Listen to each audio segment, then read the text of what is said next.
दोस्त महाराज, एक जिज्ञासा है कि जैन समाज में और पूरे देश में मैकाले की शिक्षा व्यवस्था पर बात की जाती है, पर भारत देश को जो चिकित्सा व्यवस्था हिप्पोक्रेटस ने 17वीं 18वीं सदी के विषय में दी है, उसके विषय में कम चर्चा होती है।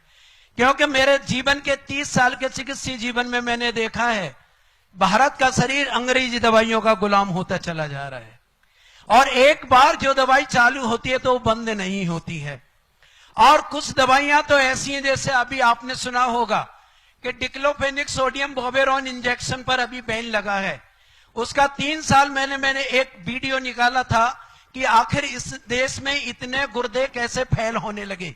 तो गुर्दे फेल करने का एक ही एजेंट था, वो बोवेरॉन गोली में जो डिक्लोफेनिक सोडियम आता था। ठीक ऐसे ही इस देश में इतने हार्ट अटैक क्यों हो रहे हैं? तो 30 साल के अनुभव में मैंने पाया कि आप थायराइड से जो खाली पेट दवाई लेते हैं, थायराइड की गोली जो मांसाहार होती है, और आप सुबह सुबह खाली पेट ले लेते हैं। डॉक्टर आपसे कहते हैं कि आप ये गोली हर रोज लें। उस गोली को यदि आप एमआर रिफ्रेशर या सिम्स या मिम्स में पढ़ेंगे तो आपको पता चलेगा कि उसके कॉम्प्लिकेशन में हार्ट फेल लिखा हुआ है, सीधा लिखा हुआ है। आप मेरे वीडियो देखें, ऑडियो देखें, यूट्यूब में भारतीय चिकित्सा अभियान को लॉग करें, आप मेरे वीडियो सुने, या गूगल में डॉक्टर नरेंद्र जैन सुने, लिखें और मुझे सुने। मेरा एक निवेदन यह है पूरी जैन समाज से और पूरी हिंदू समाज से कि जानवर जो काटे जाते हैं वो आदमियों के लिए काटे जाते हैं, और जानवरों का मांस तो 40-50 रुपए किलो बिकता है, पर जानवरों के जो अंग बिकते हैं वो हजारों रुपए किलो बिकती है।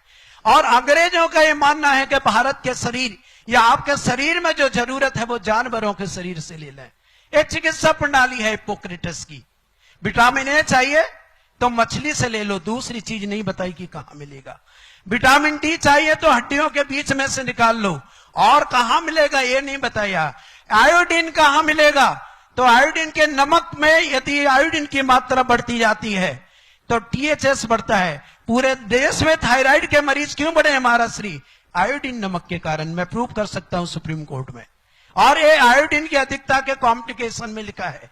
हमारी कोई भी पीढ़ियां आयोडीन नमक नहीं खाती थी। मात्र 15 से 16 साल में ये आयोडीन आया, और इतना आयोडीन खाया कि अब आयोडीन की टॉक्सिसिटी के कारण से टीएचएस बढ़ता है, जिसे डॉक्टर कहते हैं कि आपको थायराइड हो गया।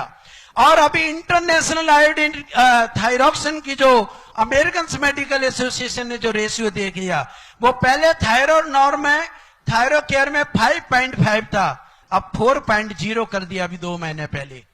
यदि 4.0 टीएचएस की वैल्यू कर दी जाएगी तो रातों रात करोड़ों लोग भारत देश में बढ़ जाएंगे। मेरा एक आग्रह है, मेरा एक निवेदन है कि यदि आप किसी भी प्रकार की गोली खा रहे हैं, चाहे थायराइड की हो, चाहे ब्लड प्रेशर की हो, चाहे अस्थमा की हो, एलर्जी की हो, गाइनिक्स प्रॉब्लम की हो, माइग्रेन की हो, किसी भी चीज की है, आखिर ये दवाइयां बंद कैसे होंगी? ये मेरा अभियान है कि भारत देश में दवाइयां कैसे बंद होंगी, क्योंकि दवाइयां खाते खाते 70 साल हो गए हैं, और दवाइयां बंद कराने में भी 70 साल ही लगेंगे। यदि मैं आज इस अभियान को चालू करता हूं तो मुझे लगता है कि मेरी तीसरी पीढ़ी इस अभियान में जीत जाएगी। भारत में आजादी एक दिन में नहीं मिली। 1857 में युद्ध चालू हुआ तो 1947 में आजादी मिली। यदि मैं भारतीय चिकित्सा अभियान को 2017 से चालू कर रहा हूं तो मुझे उम्मीद है कि 21वीं सदी में जाके अंग्रेजी दवाइयों का विकल्प पूरा तैयार हो जाएगा। महाराज श्री, आपने मुझे हर बार अपना आशीर्वाद दिया है, स्नेह दिया है, और आचार्य भगवान ने नवंबर में मुझे कहा था कि ये थायराइड की दवाई का आपने जो परिपत्र मैंने बताया था, जो पीछे आईने पे लगाया, अपने व्हाट्सएप पे ले लेना। तो उन्होंने मुझसे कहा था प्रसाद सागर महाराज जी के सामने कि इससे अच्छा और कोई काम नहीं हो सकता। तब मैं बीना बारा में इस बड़े परिपत्र को लेकर गया था, जो सामने लगा है। इसमें 320 दवाइयां मांसाहारी बनती हैं, उसके विकल्प दिए हैं। मेरा अपना कोई स्वार्थ नहीं है, एक तरफ मांसाहारी दवाई दी है तो एक तरफ उनके विकल्प शाकाहारी दिए हैं। बस मैं ये जानता हूं कि मुझे पूरी जैन समाज और जैन डॉक्टर्स मुझे सहयोग दे दें तो पूरे देश की फिजा बदल जाएगी, क्योंकि सबसे ज्यादा जैन डॉक्टर्स हैं अनुपात में। और यदि जैन डॉक्टर्स मेरी बात को इमोशनल या धार्मिक ना माने, क्योंकि कुछ जैन डॉक्टर्स एसोसिएशन के पदाधिकारी कहते हैं ये तो दवाइयां हैं और आप इमोशनल करते हैं, आप हमको भावुक करते हैं। मतलब वो दवाइयों को मांसाहारी मानने को तैयार नहीं है, वो इसमें धर्म और अधर्म देखते हैं। तो ऐसे जैन डॉक्टरों से मेरा आत्मीय निवेदन है कि मेरा साथ दें, मुझे संबल दें, मुझे हिम्मत दें। और जैन समाज से भी मेरा निवेदन है कि इस प्रकार के कार्यक्रम आयोजित करें कि मांसाहारी दवाइयों का विकल्प क्या हो सकता है वो यूट्यूब में देखें, गूगल में देखें, और कहीं और जरूरत है तो मेरे फोन नंबर वहां दिए हैं उनमें देखें। अभी डॉक्टर नरेंद्र ने जो बात रखी वो बहुत गंभीर है, प्रासंगिक है, सभी को बहुत गंभीरता से उसे समझना चाहिए, सोचना चाहिए। और इसका एक विकल्प है। आज लोग दवाइयों के आदी हो गए। अभी भी भारत में बहुत सारी ऐसी औषधियों का धड़ल्ले से प्रयोग हो रहा है जिसका अब विश्व के कई देशों में प्रतिबंध है, और दवाई के नाम पर जहर हमारे शरीर में भरा जा रहा है। इसलिए अनेक प्रकार की बीमारियां बढ़ रही है। इनकी बात को एक अभियान की तरह बढ़ाना चाहिए। जैसा इन्होंने बताया, यूट्यूब में इनके बहुत सारे व्याख्यान हैं।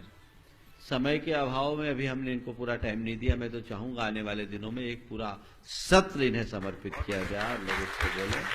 2-3 दिन का वर्कशॉप हो। यहाँ और भी डॉक्टर साहब हैं। यहाँ मैं देख रहा हूँ डॉक्टर पाटनी बहुत रुचि से उनकी बात सुन रहे हैं और अंदर ही अंदर इनकी बात का समर्थन भी कर रहे थे। वे भी बहुत अच्छे चिकित्सक हैं। उनके बारे में मुझे एक पर्चा दिखाया कि वो इतना परहेज बताते हैं पेशेंट को कि आधा जैनी तो ऐसे ही बन जाता है और उसी से वो ठीक होता है। हमारे सारे चिकित्सक बंधु इस बात पर ध्यान दें तो हम अपना काम आगे बढ़ा पाएंगे।